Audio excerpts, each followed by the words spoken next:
let's talk a little Lightning here for a second. This is likely Steven Stamkos' was or could be his last game in a Lightning sweater. He did come back as an unrestricted free agent last time around. Crazy to think that was 8 years ago, but here we are. The theme of the show is teams that their windows are closing, and Jared, you want to throw Tampa into that as well.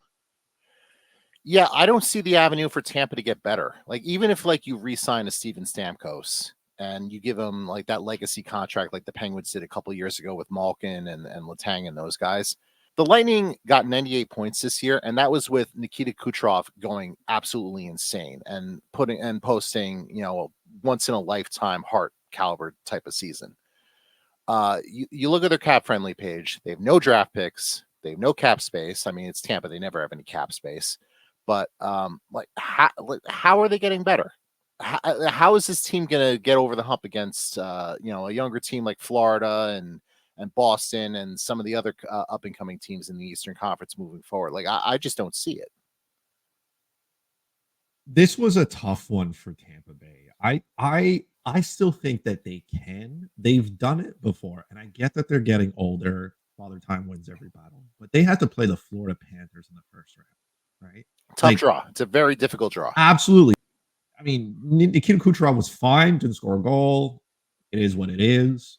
But they still have Andrei Vasilevsky, who I think is one of the better goalies in the NHL. I mean, Mikhail Sergachev broke his leg, and somehow I don't know what that kid is just not built the same way we are. Because if I break my leg, I think I'm done for 3 years. This man out here 80 days later, he's like, yeah, I'm skating. What a surprise it was to come back. I still think John Cooper is a good enough coach to adapt the team around him. I can't imagine Steven Stamkos at this point in his career wanting to go play somewhere else that isn't Toronto. If he's going to leave Florida, right? No state tax. He lives by the beach, right? It's a great time to be in Florida. He's won his Stanley Cups. He's got the accolades. He's done everything that he wants to. So at that point, you just say, hey, Steven, if you want to go chase it somewhere else, if you don't think that our team Tampa Bay is good enough, go ahead and do so. I can't imagine him uprooting his family to go to some team that's going to throw too much money at him. You know what I mean? I don't see him going to Utah. I don't see him going out west. I don't see him doing any of that, not with what he's already accomplished. So if you want to go chase a championship somewhere else, maybe he goes to Toronto. They swap out Marner for Stamkos on maybe a more friendly deal on a 1-2 year thing if he wants to go there. I can't imagine him wanting to return to Toronto after witnessing whatever they've done and having to deal with all that and the snow and the traffic. I think he's going to stay.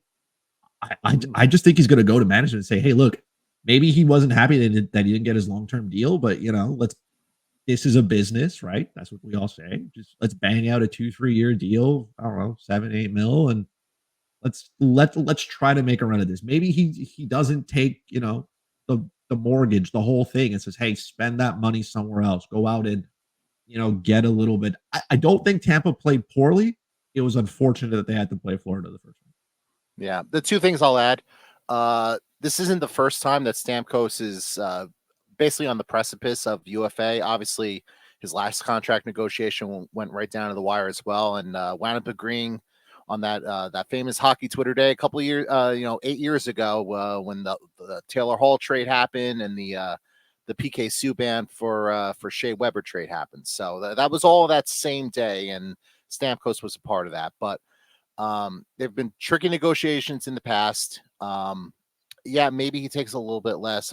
But I mean, obviously, if he leaves, you don't really have an in-house replacement.